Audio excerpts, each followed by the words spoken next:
या बातमीपत्राची सुरुवात आपण करणार आहोत एका राजकीय बातमीने। कोणी काही म्हटलं तरी असे पक्षाचे आमदार फुटत नसतात असं उदय सामंत यांनी किती दावा केला तरी त्यांच्या पक्षाचं बघावं। अजून माझ्याकडे बरेच पेन ड्राईव्ह आहेत। पक्षाने दुसरी संधी दिली मी उपस्थित केलेल्या मुद्द्यांमुळे। अंबादास दानवेंनी आता विधान परिषदेचे उमेदवार असल्यामुळे ही प्रतिक्रिया व्यक्त केली आहे। माझ्याकडे अजून बरेच पेन ड्राईव्ह आहेत असं ते म्हणालेत। आता अंबादास दानवे यांना उमेदवारी मिळाल्यानंतर ते नेमकं काय म्हणालेत आपण ऐकूयात। शिवसेना ठाकरे गटाचे विधान परिषदेचे उमेदवार अंबादास दानवे आपल्या सोबत आहे आणि त्यांना शुभेच्छा देण्यासाठी या ठिकाणी ठाकरे गटाचे इतर विधान परिषदेचे सदस्य देखील आहेत। सर, काय सांगाल, तुम्हाला दुसऱ्यांदा या ठिकाणी जी आहे ती संधी मिळते, कितपत आनंद आहे, काय पद्धतीचा विश्वास तुम्हाला वाटतोय? आनंद पण आहे आणि जबाबदारीची जाणीव पण आहे मला, कारण स्वतः उद्धवजी ठाकरे साहेबांनी त्या जागेवर जावं असं सगळ्यांचंच आमचं मत असताना उद्धवजी ठाकरे साहेबांनी ती जागा मला दिली।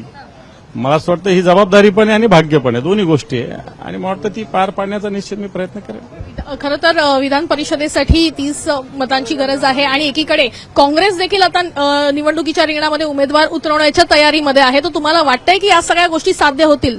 हे पहा, काँग्रेस असेल, राष्ट्रवादी काँग्रेस असेल, शरद पवार साहेबांची समाजवादी पार्टी, आम्ही सगळे सोबत आहोत। आमची महाविकास आघाडी आहे, त्याच्यामुळे मला असं वाटतं की असं काहीही होणार नाही, आम्ही सगळे एकत्रित लढू। शिवसेना शिंदे गट देखील आणखीन एक उमेदवार रिंगणात उतरवण्याच्या तयारीमध्ये आहे, त्याच्यामुळे ही लढाई कुठेतरी अटीतटीची होऊ शकते असं देखील मत व्यक्त केलंय। हे पहा, जर त्याला काही अर्थ नाही, आम्ही आता महाविकास आघाडी म्हणून लढतोय।